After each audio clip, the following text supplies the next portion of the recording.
Magandang umaga sa iyo, kaibigan, kapatid kay Kristo. Kamusta ka na? Sa mga naabot ng tinig na ito, pagpalain ka ng Panginoon. Samahan mo ako sa 10 minuto sa pagbasa ng banal na salita ng Diyos, ang Biblia, at panalangin para sa inyong mga pangailangan. Narito ako upang kayo ay ipanalangin at basahan ang salita ng Panginoon. Sapagkat ang salita ng Diyos ay pag-asa ng ating buhay.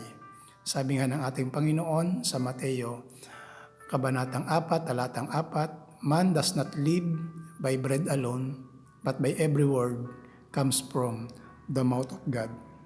Huwag kalimutang i-like, i-share, at mag-subscribe upang lagi kang updated sa aking mga videos na makakatulong sa buhay mo, kaibigan. Tapusin mo ang video na ito at tinitiyak ko sa iyo na mapagpapala ka ng kanyang mga salita. Ayon sa Roma, Kabanatang 6, mga talatang 1 hanggang 14, ito po ang sinasabi. Ano ngayon ang sasabihin natin? Patuloy ba tayo magkakasala upang sumagana sa atin ang kagandahang loob ng Diyos? Hinding-hindi. Tayo patay na sa kasalanan. Paano pa tayo mamumuhay sa pagkakasala? Hindi ba ninyo alam na tayong lahat ay nabautismuhan kay Kristo Jesus, ay nabautismuhan sa kanyang kamatayan? Sa makatuwid, tayo namatay na at nailibing na kasama niya sa pamamagitan ng bautismo upang kung paanong binuhay muli si Kristo sa pamamagitan ng dakilang kapangyarihan ng Ama, tayo rin ay magkakaroon ng panibagong buhay. Sapagkat kung nakasama tayo ni Kristo sa isang kamatayan katulad ng kanyang kamatayan, tiyak na tayo ay makakasama rin niya sa muling pagkabuhay na katulad ng kanyang muling pagkabuhay. Alam natin na ang dati nating pagkatao ay naipako na sa krus kasama niya upang mamatay ang ating makasalanang pagkatao at nang hindi na tayo maalipin pa ng kasalanan. Sapagkat namatay na ang pinalaya mula sa kapangyarihan ng kasalanan. Kung tayo namatay ng kasama ni Kristo, naniniwala tayong mabubuhay rin tayong kasama niya. Alam nating si Kristo na muling binuhay ay hindi na muling mamamatay. Wala nang makapangyarihan sa kanya ang kamatayan. Wala nang kapangyarihan sa kanya ang kamatayan. Nang siya'y mamatay, namatay siya ng minsanan para sa lahat ng panahon dahil sa kasalanan. At ang buhay niya ngayon ay para sa Diyos. Kaya dapat din ninyong ituring ang inyong sarili bilang patay na sa kasalanan, ngunit buhay para sa Diyos.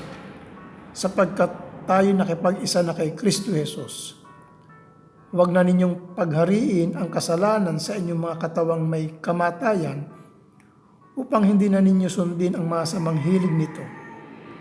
Huwag na ninyong ipailalim sa kapangyarihan ng kasalanan ang alinmang bahagi ng inyong katawan bilang kasangkapan sa paggawa ng kasamaan. Sa halip, pasakop kayo sa Diyos bilang mga taong namatay na at muling binuhay.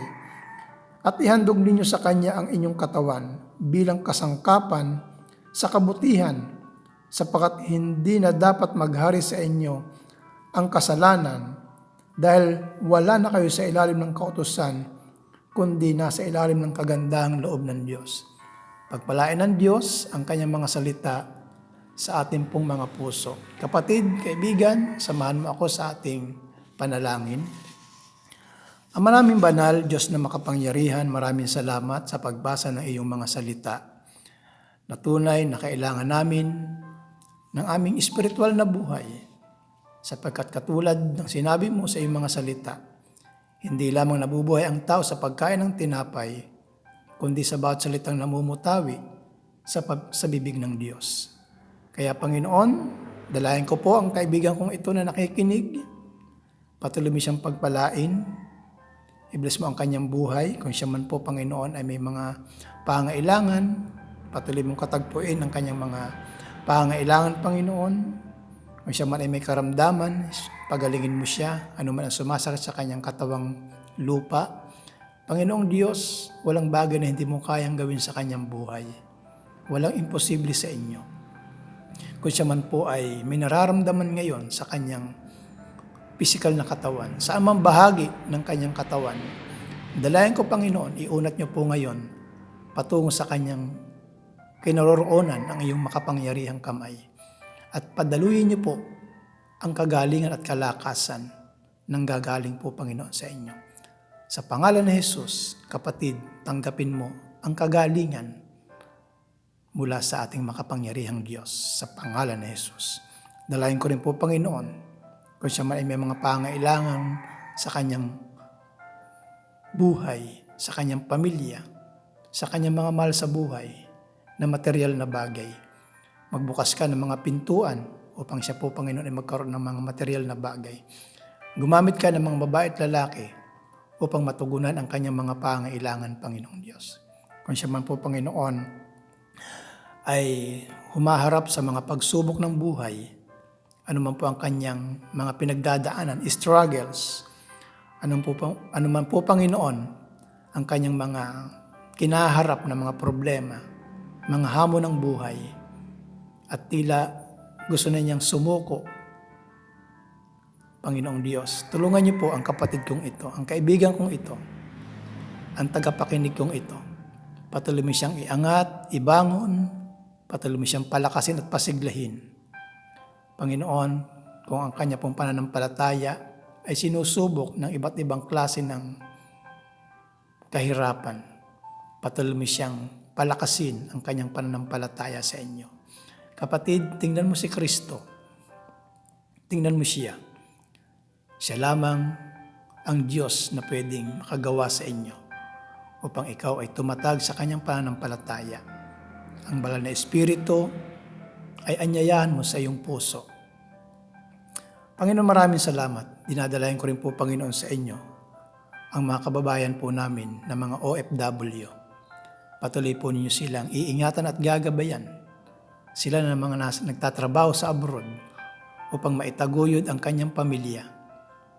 O Diyos, pansamantala siyang nawalay sa kanyang pamilya dito sa Pilipinas. Dalayan ko, Panginoon, ang mga OFW ito na nagtitiis, nagtsatsaga dahil sa pag-ibig at pagmamahal sa kanyang pamilya. Maiprovide ang mga pangailangan ng kanyang pamilya. Ingatan po ninyo siya. Ilayo mo siya sa anumang uri ng kapahamakan. Sa oras ng kanyang kalungkutan, aliwin mo siya, banal na Espiritu Santo. Maraming salamat po, Panginoon. Idadalayan ko rin po, Panginoon, sa inyo ang kanila pong employer. Pagpalaan niyo po. Ang mga OFW na naaabuso, nasasaktan, minamaltrato ng kanila pong employer, tulungan niyo po sila. Sagipin po niyo sila. Tulungan nawa sila ng gobyerno na nakasasakop sa kanila. Mga agency. Panginoon, maraming salamat. Dalayan din po namin, Panginoon, ang kabuhayan po ng aming bansang Pilipinas. Pagpalaan niyo po ang mga hanap buhay, mga trabaho. Pagpalaan niyo po, Panginoon, ang mga investors po namin, mga workers, mga livelihood program sa aming pong bansa. Pagpalaan niyo po ang aming pong Pangulo, i-bless mo ang kanyang buhay, ang pangalawang Pangulo, mga senators, congressmen, governors, mayors, barangay captain. Panginoon, ang mga lingkod bayang ito, iba't iba man ang kaya pong estilo ng pangunguna, pangasiwa. Pagpalaan niyo po sila, bigyan niyo po silang karunungan at kalakasan. Ipinapanalangin ko rin po, Panginoon, sa inyo ang mga religious leaders, mga pari, mga pastor, mga imam, mga ministers, sila na mga nagpapahayag ng pag-ibig ng Diyos. Ingatan niyo po, Panginoon, ang mga lingkod mong ito. Ano man po ang kalapong mga pangailangan, kayo po ay siyang patuloy na magkakaloob. Pagalingin niyo po silang palakasin upang maipahayag nila ang iyong mga salita sa kanila pong mga nasasakupan. Dinadalayan ko rin po, Panginoon, sa inyo ang aking po mga frontliners. Patuloy mong pagpapalain ang aking po mga frontliners, Panginoon. Sila na mga kailangan namin sa mga panahong ito. Sila na mga nagtatrabaho sa mga ospital. Mga doctors, mga nurses, ingatan niyo po sila. Mga midwife, pagpalaan niyo po sila pa. Mga kapulisan, mga kasundaluhan, mga nagtatrabaho sa mga department store, sa mga bangko, Panginoon, lahat ng mga frontliners, O Diyos, ingatan niyo po sila. Yung mga nagdi-deliver ng mga pagkain, pagpalaan niyo po ang kalabong buhay. Ipinapanalangin ko rin po, Panginoon, sa inyo ang national election ngayon pong darating na taon na maging mapayapa at magkaroon lagi ng kaayusan. Maiwasan ang mga dayaan, mga kaguluhan, Panginoon. Ipinapanalangin ko rin po, Panginoon, sa inyo ang aming pong organization, ang Philippine Assemblies of God, sa paunguna po ng aming mahal na obispo, Renato Ongtangco, at ang pamunuan ng Philippine Assemblies of God. Pagpalaan niyo po, Panginoon, lahat ng mga pastor na kasamahan ko po sa PAG. I-bless niyo po sila, ingatan niyo po sila, Panginoon. Ipinapanalangin ko po ang kanyang buhay, ang kanyang pamilya, ang kanyang ministeryo. Pagpalaan niyo po silang lahat. Kung may mga pangailangan ng simbahan, kayo po ang siya magpo-provide nito, Panginoon, sa kanila. Gumamit ka ng mga babae at lalaki upang matugunan ang kalapong mga pangailangan, Panginoon. Pinapanalangin ko rin po, Panginoon Diyos, sila Mami at Daddy Baruel, ang CRM sa abroad. I-bless niyo po ang mag-asawang ito. Salamat sa kalapong kabutihan sa mga panalangin po nila sa maraming pastor at mga pagtulong din naman pinansyal. Salamat po, Panginoon. Ipinapanalangin ko po, Panginoon, sa inyo ang iyong gawain dito po sa Uugong Bethel Temple sa pangunguna po na inyong lingkod, Pastor Luisito Guban. Pagpalaan niyo po ang aking pamilya. I-bless niyo po ang aming mga pangailangan.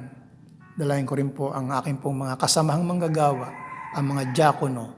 I-bless niyo po sila, Panginoon. Ang mga kapatiran ng Uugong Bethel Temple. Ang aming pong mga project, pagpalaan niyo po ang aming pong mga church project, ang pagpapabakod, extension po ng church po namin dahil maliit, ang pastoral house na aking pong tinitirahan dahil kailangan na pong i-renovate. Lord God, I pray na gumamit ka ng mga babae at lalaki upang maging daluyan ng mga pagpapala niyo po patungo po sa amin at pagpalaan niyo po sila. Dalangin ko rin po pa ng mga kaibigan po namin sa abroad. I pray for Jennifer Means.